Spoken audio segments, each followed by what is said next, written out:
Imagine walking through Ice Age North America. You hear heavy footsteps behind you. You turn around, and staring back at you, eye to eye, is a bear.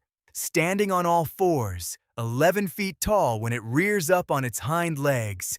2,000 pounds of muscle, teeth, and bone. This is Arctodus simus, the giant short-faced bear, the bulldog bear, the largest predatory land mammal North America has ever known, and for nearly 1,000,000 years, it was the undisputed king of this continent.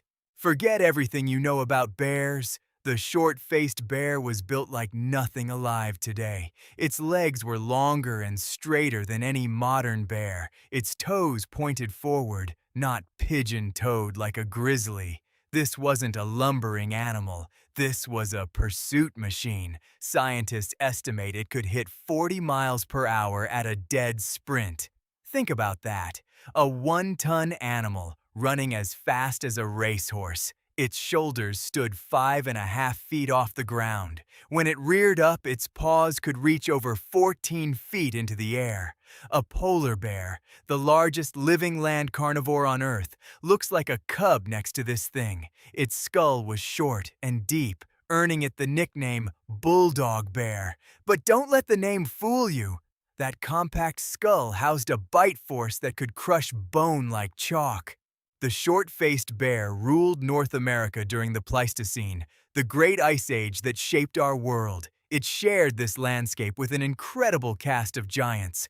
Woolly mammoths thundering across frozen plains, saber-toothed cats stalking through tall grass, dire wolves hunting in massive packs, giant ground sloths the size of SUVs. But among all these titans, the short-faced bear sat at the very top of the food chain. It ranged from Alaska to Mexico, from the Pacific coast to the Atlantic. Fossils have been found in over 100 locations across the continent, and one site tells us more than any other: the Brea Tar Pits in Los Angeles, where 33 individual short-faced bears have been pulled from the ancient asphalt. But here's where the mystery begins. For decades, scientists assumed this massive predator was exactly that, a predator, a hypercarnivore that hunted and killed the megafauna around it. The evidence seemed obvious. Its isotope signatures from Alaska showed nitrogen levels so high it had to be eating enormous amounts of meat. Some researchers went further. They argued the short-faced bear wasn't just a predator. It was a kleptoparasite, a thief. Picture this: a pack of dire wolves takes down a horse after a brutal chase. They start feeding. Then the ground shakes. A short-faced bear appears on the horizon, moving with that long, purposeful stride. The wolves scatter. The bear takes the kill. No fight necessary, just raw intimidation. But in 2010, a groundbreaking study flipped the script entirely. Researchers analyzed the bear's skull shape, jaw mechanics, and dental wear patterns. Their conclusion? The short-faced bear was actually an omnivore. Its teeth showed patterns nearly identical to its closest living relative, the spectacled bear of South America, which eats mostly plants.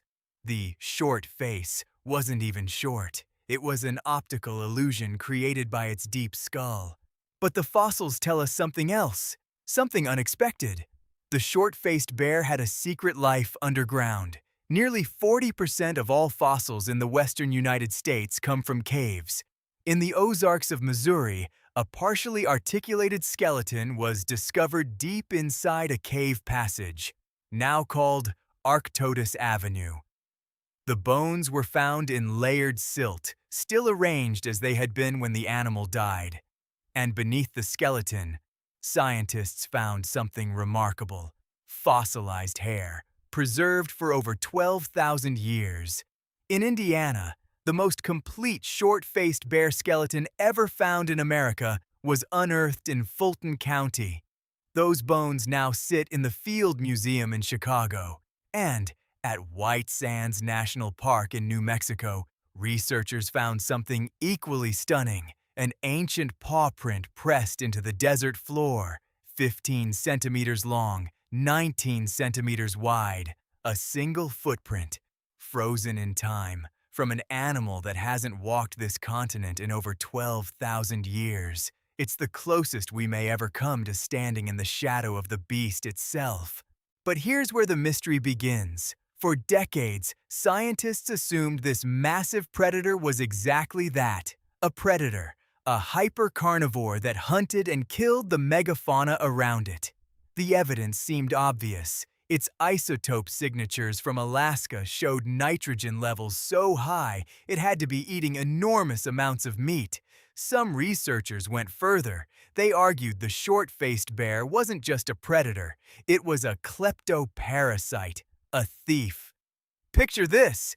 A pack of dire wolves takes down a horse after a brutal chase. They start feeding. Then the ground shakes. A short-faced bear appears on the horizon, moving with that long, purposeful stride. The wolves scatter. The bear takes the kill. No fight necessary, just raw intimidation. But in 2010, a groundbreaking study flipped the script entirely. Researchers analyzed the bear's skull shape, jaw mechanics, and dental wear patterns. Their conclusion? The short-faced bear was actually an omnivore. Its teeth showed patterns nearly identical to its closest living relative, the spectacled bear of South America, which eats mostly plants. The short face wasn't even short. It was an optical illusion created by its deep skull. In West Virginia, scientists recovered what may be one of the very last short-faced bears to ever live.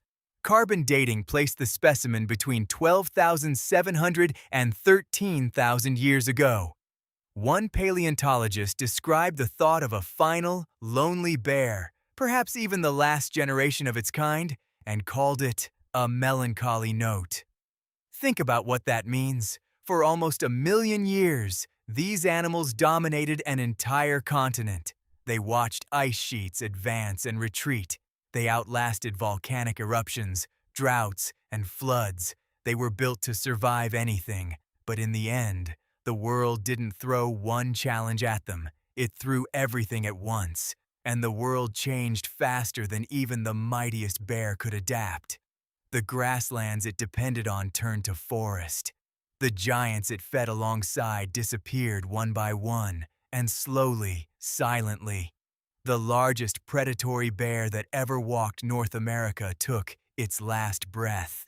Today, the short-faced bear survives only in bones and stone, but its legacy echoes through every bear that walks this continent. The grizzly that replaced it, the black bear that once lived alongside it, even the spectacled bear of South America, its closest living relative, carries fragments of that ancient lineage.